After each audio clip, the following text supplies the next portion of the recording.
സ്വർഗാധിനാഥ, ഞങ്ങൾക്ക് മുന്നോടിയായി ഭയവും സംഭ്രാന്തിയും പരത്താൻ ഒരു ഉത്തമ ദൂതനെ ഇപ്പോൾ അയക്കണമേ.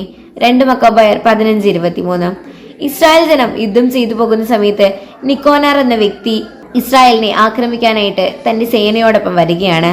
അപ്പോൾ യൂദാസിന്റെ നേതൃത്വത്തിൽ ഇസ്രായേൽ ജനം ദൈവത്തോട് നടത്തുന്ന ഒരു പ്രാർത്ഥനയാണിത്.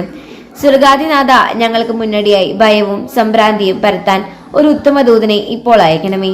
നമുക്കറിയാം, പുറപ്പാട് പുസ്തകത്തിൽ ഒരു സംഹാരദൂതനെ ദൈവം അയക്കുന്നുണ്ട്. വെളിപാടിന്റെ പുസ്തകത്തിൽ ദൈവം വീണ്ടും ലോകത്തെ വിസ്തീകരിക്കാൻ ഓരോ ദൂതന്മാരെ അയക്കുന്നുണ്ട്.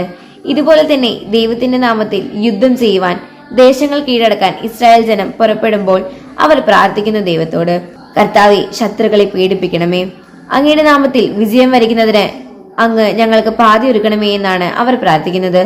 ഒരു കാര്യം ഉറപ്പാണ്, കർത്താവ് വാഗ്ദാനം ചെയ്തിട്ടുണ്ട്, നിങ്ങൾക്ക് മുമ്പേ ഞാൻ ഇതാ എന്റെ ദൂതനെ അയക്കും, അവൻ നിന്റെ പാത നേരെയാക്കും.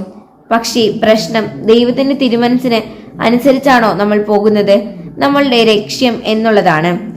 ദൈവത്തിന്റെ തിരുമനസ്സിന് ചേരുന്ന വിധത്തിൽ നമ്മൾ യാത്ര ചെയ്യുമ്പോഴെല്ലാം ആ ദൂതൻ തന്റെ ജോലി ഉത്തമമായി പൂർത്തിയാക്കാൻ കഴിയും.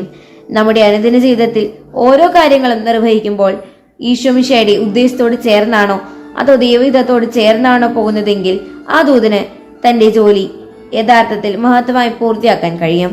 തീർച്ചയായും നമ്മൾക്ക് കർത്താവിനോട് പ്രാർത്ഥിക്കണം, സ്വർഗാധിനാഥ, ഞങ്ങളെ അങ്ങ് വിളിച്ചിരിക്കുന്ന കാര്യത്തിലേക്ക് ഞങ്ങൾ പ്രവേശിക്കുമ്പോൾ ഞങ്ങളുടെ ശത്രുക്കളെ ഞങ്ങളുടെ വഴിയിൽ നിന്ന് മാറ്റി നിർത്തുവാൻ, അങ്ങയുടെ നാമത്തെ പരിപൂർണമായി അനുസരിച്ചുകൊണ്ട് വിജയിപ്പിക്കാൻ ഞങ്ങൾക്ക് മുമ്പേ ഒരു ദൂതനെ അങ്ങ് അയക്കണമേ.